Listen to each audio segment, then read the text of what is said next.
There has understandably been a lot of talk around the pitches that have been employed during the Ashes, considering that 2 of the 4 concluded tests have been wrapped up in under 2 days. The most recent example of which was the Boxing Day test at the Melbourne Cricket Ground.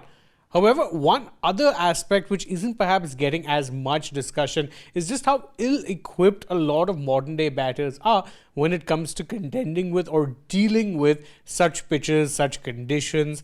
And it is that which has been discussed in detail by former England batter Geoffrey Boycott, who was critical of the Australians and the way that they were batting in the second innings, but also pointed out a lot of things that is wrong with the way that modern batters play Test cricket, and of course highlighted his reasons as to why he feels that is the case. Let's start off with what it is that he had to say about the Australian batting, especially in the second innings.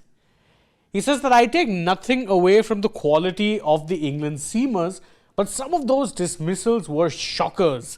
It was awful stuff. Now, anyone watching, of course, this test match knows that what he's saying isn't entirely wrong, and truth be told, can be applied to even some of the dismissals from the England camp as well. But obviously, the focus would be more on the Aussies from the English side, given that they were the ones who lost the 4th test, and that second innings implosion was in fact quite something to witness.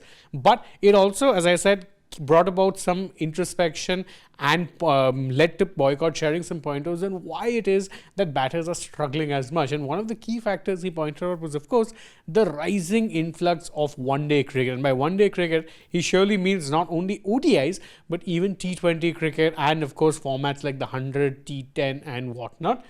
This is what he had to say about that. He said that one-day matches are played on the flattest batting pitches, so the batsman can dominate by hitting hard at the ball. That is what he's had to say in this. And again, it's not entirely wrong. White ball cricket does take away a lot of the technique aspects, because again, the pitches are so flattened that you don't really need to be working on your technique too much. And this is something he expanded on further when talking about why it is so many batters are failing in Test cricket. He said that playing white ball cricket, it is the absolute opposite of learning to bat against the moving ball on seaming pitches. He further went on to add, by the way, that no amount of net practice or throwdown practice would get you ready for playing a seaming ball. And again, he's absolutely right. The best way to learn how to play in seaming conditions is by playing in seaming conditions, something that doesn't happen too often, because again, you're not playing too many test matches, warm-up matches, none of that. In fact, his last comment was perhaps the most damning of them all. He said that modern batsmen do not really have a clue how to defend on a seaming pitch.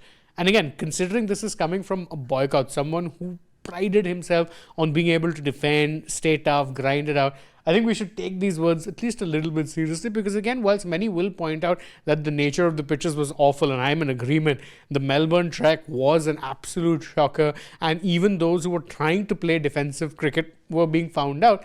There is an argument to be made that perhaps the quality of batting isn't quite the same as it was, and again, the influx of white ball cricket is very much to blame for that. But is that something that can be changed?